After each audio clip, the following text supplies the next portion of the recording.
Vaqifi gətirirlər. Aha, başa əkməyi hüzurunda bu. Yoxdur vicdanında qanun qorxusu. Şair, hökümdarın hüzurundasan. Siz belə düşünürəm mən. Bunu siz belə düşünürəm mən. Başa əkmədiniz? Əymədim, bəli. Əyməz vicdanın böyük.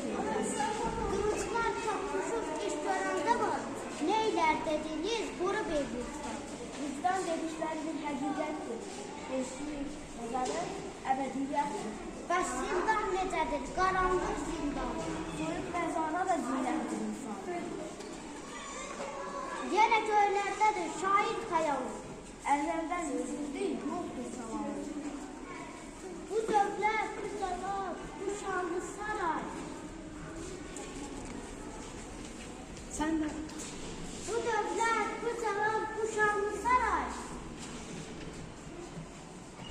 Göylərin müsaatı, o ulduz, o ay. Sizə tapşırılsın bu güzəllərə. Bir şərtim var. Gərək fars dilində yazsın sənətkar. Farsın öz qüdrətli şairləri var. Nə çox romanlarda böyük sənətkar. Bizim budaqları oğluyam məndən. Azad uydururam, yetkələmdən. Yaxşı, qərab götür buymadığından. Bu qədər naşükür olmasın insan. Aldığını bilməmiş dünyanın barı. Bilməsinə eşiyle yaşayanları. Mən ellər bağında azad bilmişəm. Mənsəbə, şöhrətə satılmamışam. Ayağı çırıq, tarıqlı, kiçik bir ölçə. Böyük firdosuna yarattı bəlkə.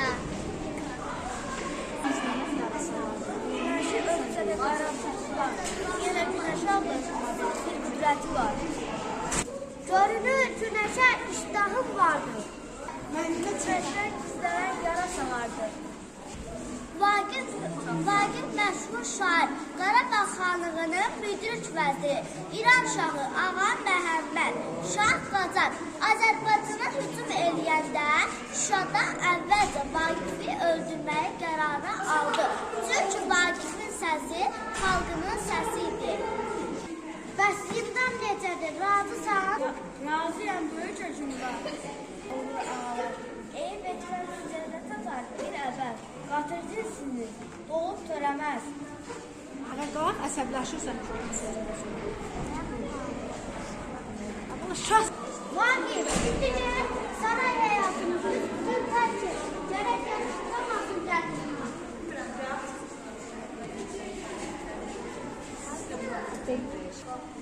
Sənsə həqiqətin ağzına qaçmasın. Mən az görməmişəm bu sarayları.